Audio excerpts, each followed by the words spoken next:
Hello friends, welcome to timeless nurses. आज मैं बताने वाला हूँ आपको फंडामेंटल ऑफ नर्सिंग के कुछ ऐसे क्वेश्चंस जो हर बार यूनिवर्सिटी मेन एग्जाम्स में पूछे जाते हैं, क्योंकि फंडामेंटल का सिलेबस इतना बड़ा है कि लोग नहीं पढ़ पाते। बच्चे एक दिन पहले उठकर ये सोचते हैं कि यार पेपर कैसे होगा। तो आओ मैं आपको बताता हूँ कि यूनिवर्सिटी मेन एग्जाम में कौन से क्वेश्चन सबसे ज्यादा पूछे जाते हैं और कौन से क्वेश्चन आने की चांसेस रहते हैं। तो the first question is define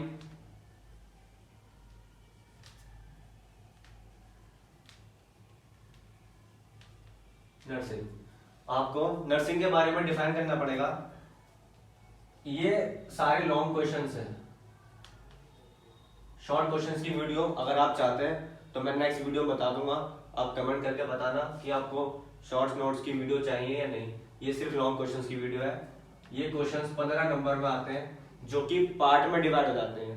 like ये 2 नंबर का क्वेश्चन है क्योंकि इसमें सिर्फ नर्सिंग की डेफिनेशन पूछी है। इसका बी पार्ट है लिस्ट द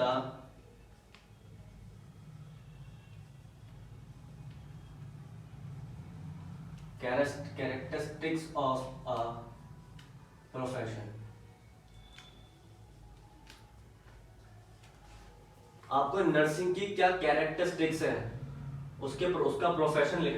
इस प्रोफेशन में नर्सिंग की क्या कैरेक्टरिस्टिक्स है वो आपको यहाँ पर लिखना पड़ेगा।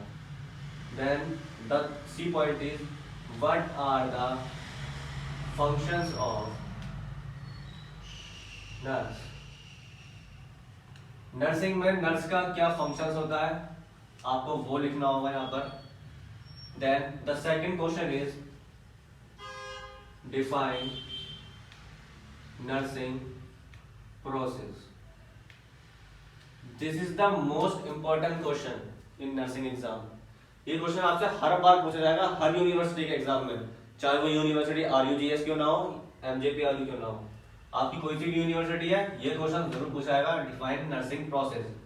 Then the B point is the list out step of nursing process. B part में क्या करना होगा आपको, इसमें सिर्फ नर्सिंग प्रोसेस को सिर्फ डिफाइन करना है।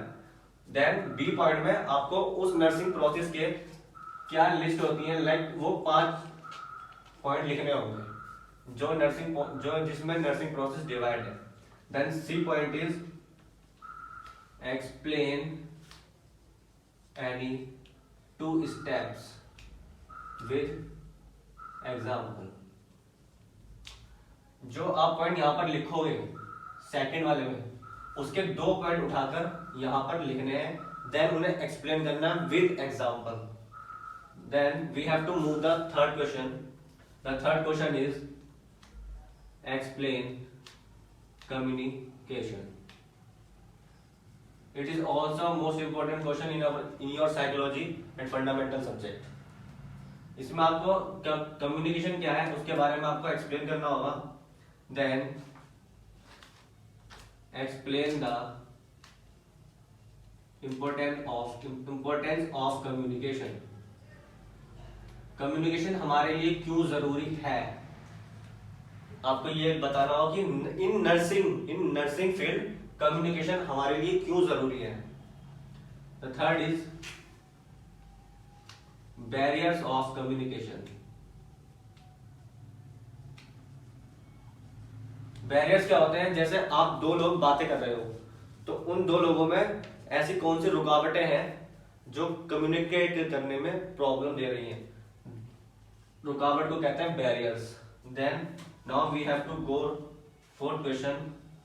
The first part is define wound. इसमें सिर्फ आपको वुंड को डिफाइन करना है। Then next part is how do you classify wound. Wound क्या होता है, जैसे हमारे कोई चोट लग जाती है तो जो उसका हीलिंग प्रोसेस होता है उसके बारे में आपको यहाँ पे लिखना होगा। Then the next question is explain the explain the nursing responsibility, explain the nursing responsibility in oxygen administration। अगर आप किसी पेशेंट को ऑक्सीजन दे रहे हैं तो नर्सिंग रेस्पॉन्सिबिलिटीज होंगी, वो आपको पॉइंट वाइज लिखना। आप ये बात ध्यान रखें हमेशा कि कभी भी कोई भी आंसर आप पैराग्राफ में ना लिखें, उसकी सब हेडिंग्स बनाएं, उसके पॉइंट्स बनाएं। इससे टीचर जो है खुश होता है और आपको ज्यादा मार्क्स देने के चांसेस रहते हैं। The sixth question is explain basic needs of human being. कुछ याद आ रहा होगा आपको? Explain basic needs of human being. इसमें आपको मैस्लोज हिरार्ची वाला जो आपने ट्राइंगल पढ़ा होगा, जो 5 पार्ट में डिवाइड है, लाइक दिस, ये आपको यहां बनाना होगा। Then the next question is define medicine. आपको मेडिसिन के बारे में डिफाइन करना होगा। ये 2 नंबर का क्वेश्चन है, ये 15 नंबर में आएगा आपका, ये 15 नंबर में आएगा, ये 15 नंबर में आएगा, ये पूरा 15 नंबर में आता है। ये लाइक जैसे 2 नंबर का, 5 नंबर का और 8 number. Okay, then the B point is rules of administration. आपको रूल्स लिखनी होंगी कहां कहां से हम दवाइयों को एडमिनिस्ट्रेशन कर सकते हैं। Then C point is principles of medicine administration.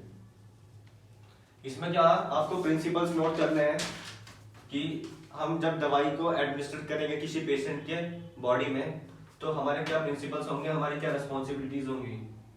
Then the 8th question is define pulse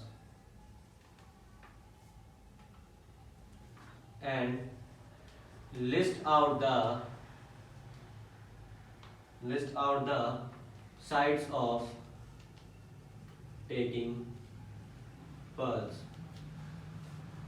आपके टीचर्स ने बताया होगा कि list out the sites of taking pulse. हम कहां कहां से अपनी बॉडी में पल्स को फील कर सकते हैं, पाल्पेट कर सकते हैं। Then the last question is write the factors affecting body temperature. ऐसे कौन कौन से फैक्टर्स हैं जो हमारी बॉडी में टेम्परेचर को अफेक्ट करते हैं। एंड द नॉर्मल टेम्परेचर, आपको नॉर्मल टेम्परेचर के बारे में बताना होगा। आप एक बात ध्यान रखें, जैसे डिफाइन पल्स है, define pulse list out the sites of taking pulse. जब आप पल्स को डिफाइन करेंगे तो आप उसकी हर चीज की नॉर्मल वैल्यू जरूर लिखिएगा और सब हेडिंग्स बना के लिखिएगा, जिससे कि टीचर्स को पढ़ने में आसानी होगी और वो आपकी सब हेडिंग्स देख के आपको मार्क्स दे सकता है। काम नीट एंड क्लीन हो। नंबर गेन करने के जो आपके तरीके हैं, आप सीक्वेंस वाइज क्वेश्चन करिएगा। अगर आपको मानो पहला क्वेश्चन नहीं आता तो आप पहले क्वेश्चन के लिए 4 पन्ने छोड़ दीजिए कि हाँ मैं 4 पन्नों में लिख सकता हूँ, तो आप 4 पन्ने छोड़कर सेकंड क्वेश्चन अटेम्प्ट कीजिए। ये नहीं कि आपको ये नहीं आता तो आपने सबसे लास्ट वाला उतार दिया, then second, then fourth, then 1, then 5। ऐसे टीचर जो है ना इरिटेट हो जाता है और आपके नंबर कटने के चांसेस बहुत ज्यादा हो जाते हैं। तो आप इन क्वेश्चन को कहीं नोट कर लीजिएगा और मिलते हैं नेक्स्ट वीडियो में। अगर आपको ये लॉन्ग क्वेश्चंस है, अगर आपको शॉर्ट क्वेश्चंस की वीडियोस चाहिए तो आप कमेंट डाउन कीजिएगा। एंड सॉरी दोस्तों, ये मेरी पहली वीडियो थी तो मुझे इतना अंदाजा नहीं है कि क्या होता है, मैं थोड़ा हेजिटेशन भी हो रहा हूँ, वो आप देख सकते हो। तो प्लीज लाइक करें, सपोर्ट करें। Thank you.